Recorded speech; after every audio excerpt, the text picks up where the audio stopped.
Welcome back, fellow shop rats. The future's looking so bright, I've got to wear shades. There's no doubt about that. Today, we're back on the Stitches Challenger.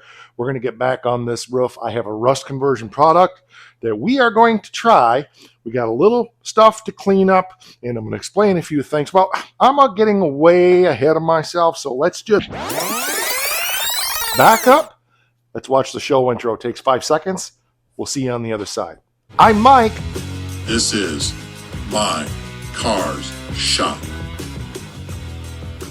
When I was considering what products I wanted to use on the roof of this car, I thought there was a big hump there. It was an optical illusion. Anyway, when I was considering what products I wanted to use on this car, it didn't take me long to reach out to a good friend of mine. Some of you guys know who that is, Just Mopar Joe over at the channel, Just Mopar Joe. And I said, hey, buddy, what do you use under your primers and so forth when you have to do a rust condition on metal? I want something that's more aggressive than just the silly little Rust-Oleum stuff that I've been using on the floor pans and stuff, which works fine, but very concerned about using that product here where I'm going to be putting some very aggressive products over the top of it. And so he suggested something that I try. And, well, of course, I took his advice seriously and did some research and read up on it. And I think we're going to try that product today. Now, we do have some issues in the roof that do need to be taken care of, like a dent here and a dent up there that we talked about before. But I'm not worried about that today. I don't like this thing sitting out here in bare metal like this. I want to get it cleaned up and covered so that it doesn't continue to deteriorate. Then we can go back and spot in those spots that we need to get the metal prepped for finish work.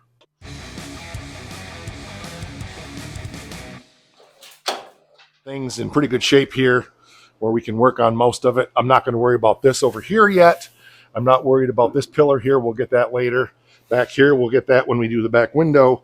And again, same thing here. I've got a lot of work to do in here, so I'm not really too concerned about dealing with all of this. My buddy over at Bird's Do-It-Yourself Garage has a piece to send me that we're going to stitch into this. So I really want to work on this area here and get the little bit more cleanup that needs to be done. Well, let's just bring you over here. So there's some pits and stuff here that I want to get that bonding primer out of, and there's some other primer here that we need to get cleaned up. For the most part, this thing is actually in pretty good shape. So I'm going to work on getting that stuff cleaned up, and then we're going to show you the product that Just Mopar Joe suggested that I use on this part of the project.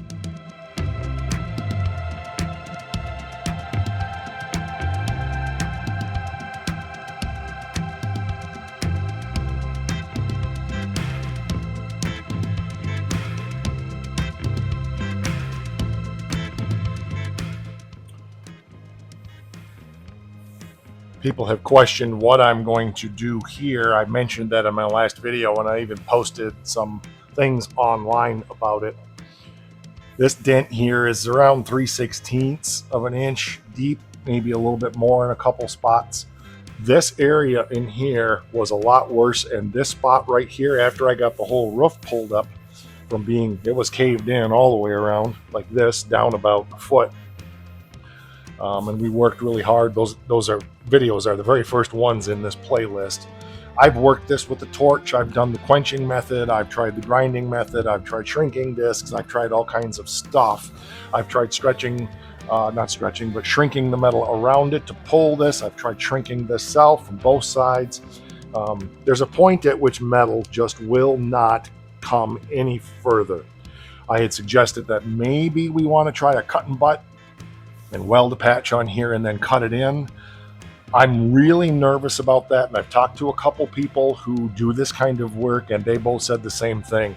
This is one giant piece of metal with almost no bracing on the back. The brace is over there. We're going to work on it and get it reattached, but this thing, I've even thought about cutting it and just trying to pull that up and then re-welding it. I'm just not completely sure yet which way I'm going to go. But I've thrown everything in the book at it that I know. I've straightened out a lot of stuff like this with shrinking and using a torch and heating. And one of the problems is you put too much metal, heat into this metal, and then you create other problems because the metal starts becoming brittle. The direction I'm probably going to go is once we get the roof brace put back inside and we get it glued so it's nice and solid and the roof isn't oil can, it's not bad. Believe me, it was a lot worse. And that's been part of the problem is I've had this better and then all of a sudden I get a big dent over here because I've shrunk this, which pulls the metal and then causes this to cave in. I'm pretty comfortable with where this is at right now. What I'm thinking is I'm going to try putting a little cut in it and see if we can bring some relief to the metal that way, and then very carefully bring that metal up and then try to get it down to less than 1/8 of an inch. And we will just, very, very, very gently, patiently tack weld that back together again and then skim coat it with some fiberglass. So that's the direction I'm going at this point. There's just a couple of super deep creases in here that I think are causing this to suck down, and I've not had any luck. It's real easy, I know, for guys to say, well, all you got to do is just do it. You know what? I've thrown everything I know at it to try to do this, and I'm pretty good with this. And this is just kicking my butt, and I think that's what I'm going to try. But I'm even nervous about cutting this because you never know what's going to happen over here on a piece of metal like this. We don't know, because the whole roof was caved in. This isn't just a little dent that was isolated by itself. This whole roof was caved in. There were spots up here we had to work out. Here.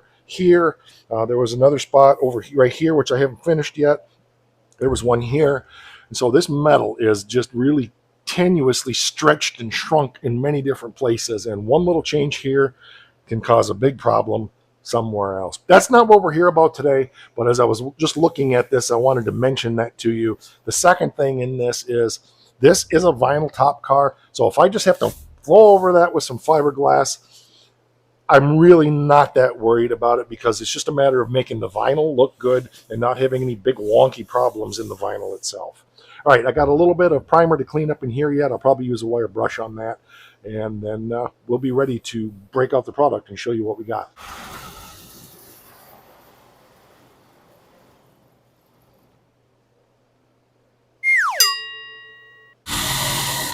I also, because when you use these brushes, they always take a bend. Use them backwards. They dig better.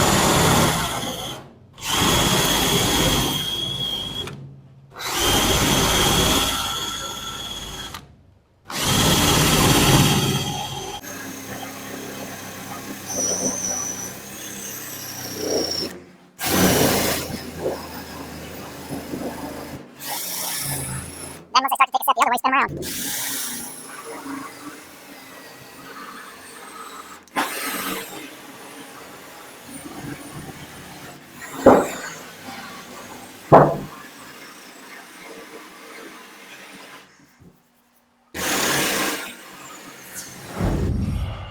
I realized that, don't put your oily hands on bare metal. I realized that we had talked about the product that Joe recommended and I didn't show it to you, so we're going to do that right now. He suggested this Permatex rust treatment. It's a lot like Pour 15, but like about 75% cheaper. He's used it with good success. I trust his judgment. He is YouTube certified mechanic and body guy. So that's really, quite the credentials when you think about it. You can spray it on, you can brush it on.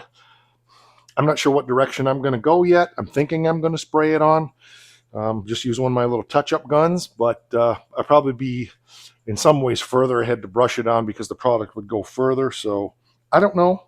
We'll see. I got to do a little reading on application. What I read about was whether or not you could top coat it. And yes, you can top coat it with epoxy or 2K or whatever once it's thoroughly cured. So that was my main thing with it. I wanted to be sure. And it's under the vinyl top. So we'll gain some experience with it here before we make a decision on what we're going to do on the rest of the car. Got my touch-up gun out, and we're just going to give it a shot, see how it works here.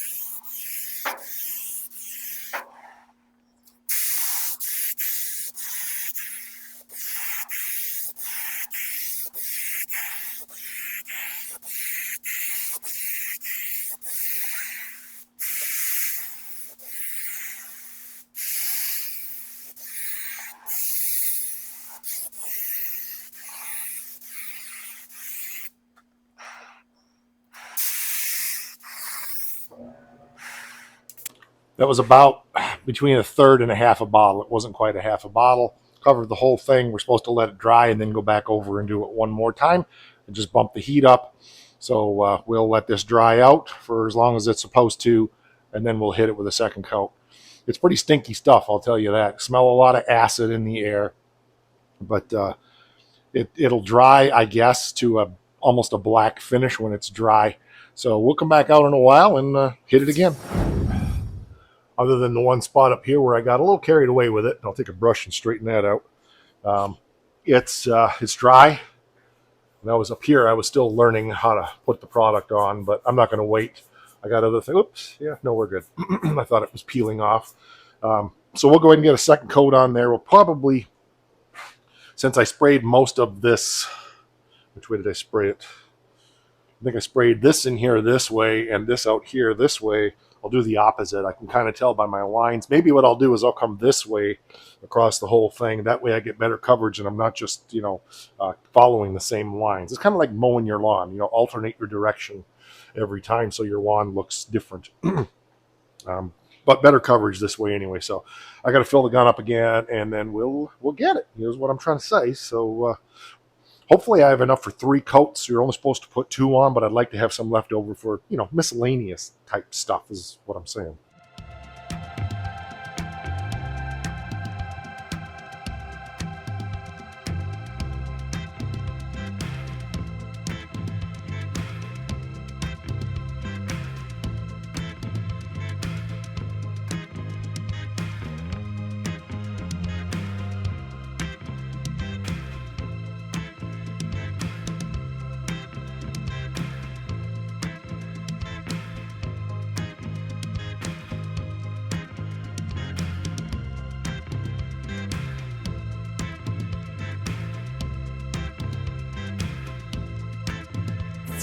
Put it on a little heavier that time. I felt like I didn't get it on heavy enough the first time.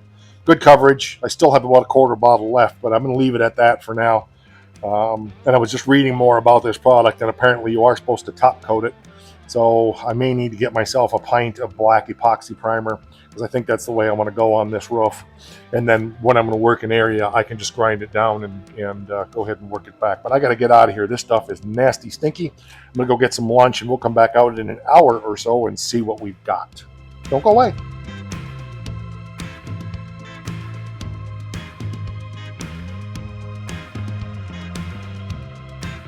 Well, I think that looks pretty good. You can definitely get a better feel for where the damage is now that it's black. Definitely concentrated here to an area about 8 inches by about 10 to 12 inches. Definitely got some damage here. We're definitely going to have to skim coat this roof. It'll end up being a thin layer. I'm going to try to work some more of that metal in there and get that out. That's the worst of it. I feel like maybe there's a little high spot right here. Maybe not. Hard to tell until we start working it. But I think, I think that's going to be the next steps. We'll get the brace on the inside taken care of. We will, once that has rigidity and it's solid, this is pretty good right now. And as I was saying before, that's part of the challenge in all of this is I could work this dent out better, but then I start getting all kinds of oil canning. So where I left off with it 4 years ago when I was really working on the roof hard, heating and shrinking and all that stuff, was I felt like structurally it was good. And I remember now that I had bought a couple of those rods, which I shared in the last video, and I was going to add some reinforcement in here before I worked on this. But I hadn't looked at repairing that actual crossbow. So we're going to get that done first before we look at adding any more reinforcement. Quite honestly, this isn't bad overall. It's got some pretty good strength to it, so I'm pretty happy with that. So this needs to cure, but it is dry, and then we'll make a plan on where we go from here. I was planning to be painting the $500 paint job truck today. Again, the weather didn't cooperate. It was windier than a windy thing outside, which in this building means dust sifts down from above. It is a 100-year-old building. And then it started raining besides. So that was like, okay, that ain't happening today. We'll see what tomorrow brings. It's just going to be a day-to-day thing. right now on that. But I'm really happy with this. Thanks, Joe, for recommending that product. I'm pretty tickled with it so far. Uh, I'll look at picking up a cheap quart of some kind of black epoxy to throw on this, so that because this could still potentially allow moisture through. So we get some black epoxy on that, then we'll be in good shape. All right, that's going to do it for this one. Quick and dirty one today, but as always around here, it's about spending the day with me in the shop, working on whatever I'm working on. And some days it's long drawn out projects, and some days it's quick projects. But I want you to get a realistic view in the scope of everything else that goes on in people's lives. Even when you only have a little time, you can still make big progress. So you could sit and watch soap operas, or you can get off your butt and get out in the shop and do something. And I would encourage you to do that. All right, that's going to do it. We will catch you on the next one. I'll be here. You should too.